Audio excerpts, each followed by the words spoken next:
Governor-elect Kasich has said many times that he is committed to not raising taxes any further.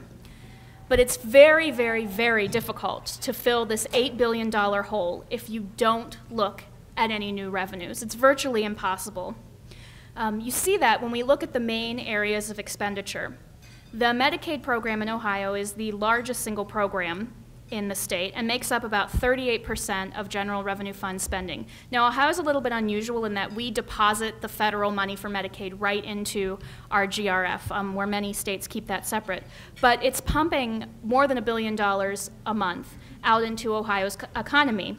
And the only areas that are expected to grow in Northeast Ohio, the only industries are healthcare. A lot of healthcare is being paid for by the Medicaid program, about 40% of all hospital stays within Ohio. So very important for Ohio's economy that program continues. Not to mention the importance that it has for the people who are relying on Medicaid to get their health insurance. Primary and secondary education makes up about 31% of the budget, higher education an additional 10%, justice and public protection about 7%, and other health and human services 8%. Only about 6% of the budget goes for everything else, and that includes general government. One of the proposals to cut spending that we've heard often is to increase government efficiency, that perhaps the state has too many employees. If you laid off every single one of the state employees, you still don't get to $8 billion. So, you know, it's a very, very, very serious problem. You can't get to that $8 billion number without completely decimating programs.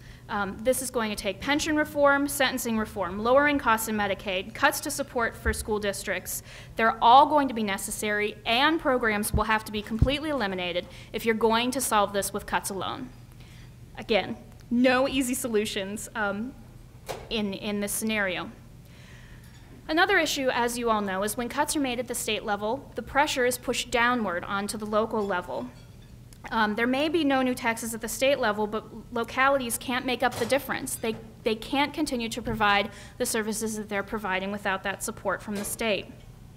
Governor-elect Kasich, in a press conference shortly after he was elected, gave his very famous warning. I'm sure you've all heard it. If you aren't on the bus, you'll be run over by the bus.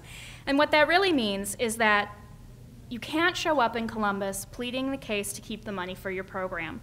They are looking for people to be part of the solution and to show up with new and creative ideas.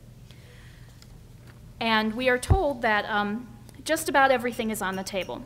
That includes things like the local government fund. It includes the holding harmless of the tangible personal property tax for the introduction of the commercial activity tax.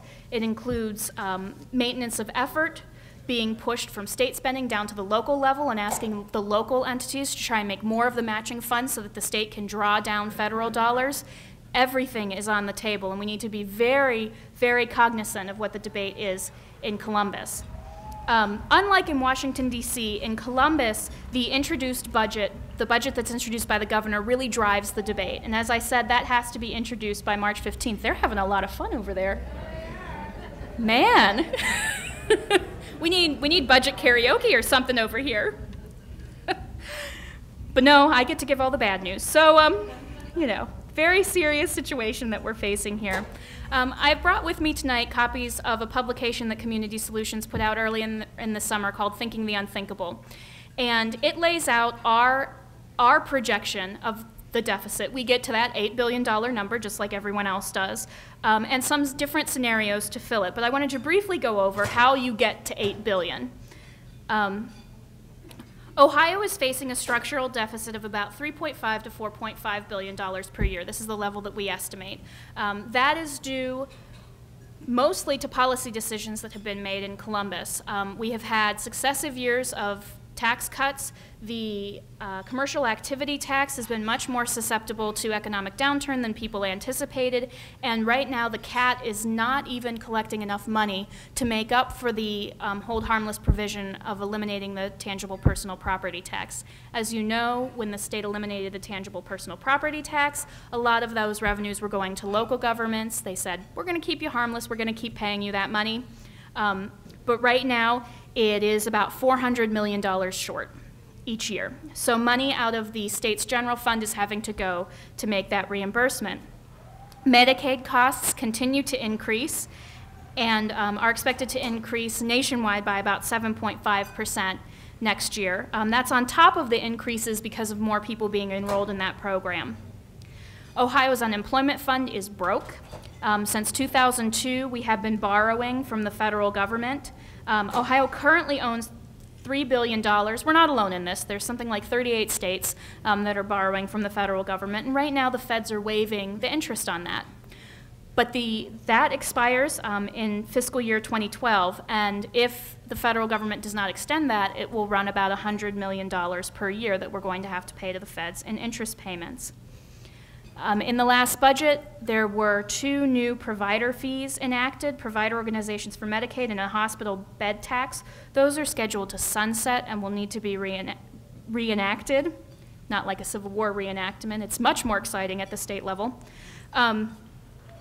Also, Governor-elect Kasich has promised to complete the phase-in of the income tax reduction. If you'll recall about this time last year, when video lottery terminals were decided that it had to go to the voters for a vote, those revenues were lost. And in order to make sure that there were no cuts to education, the House and Senate, after the governor proposed it, passed a delay of the final year of those income tax reductions.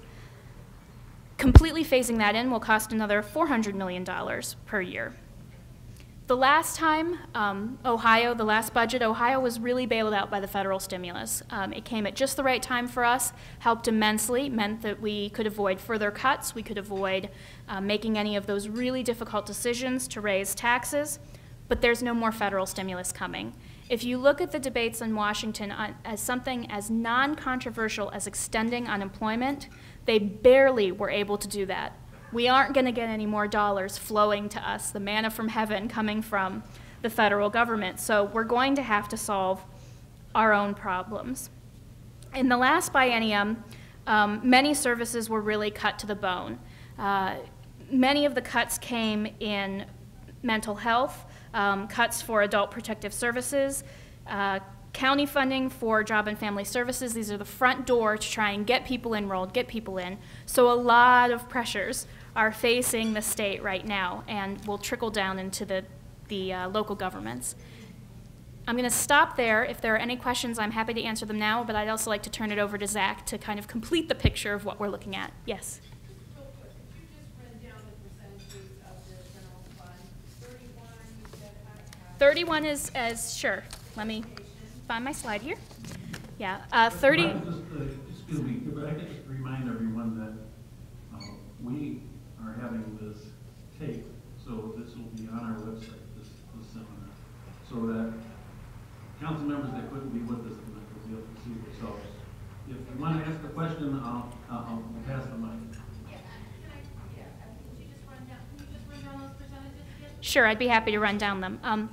So this is general revenue spending, and I should mention that the total amount for 2 years is about $50 billion. 38% is for the Medicaid program in the Department of Job and Family Services, 31% primary and secondary education, 10% higher education, 8% other health and human services, 7% justice and public protection, and everything else is the final 6%. Thank you.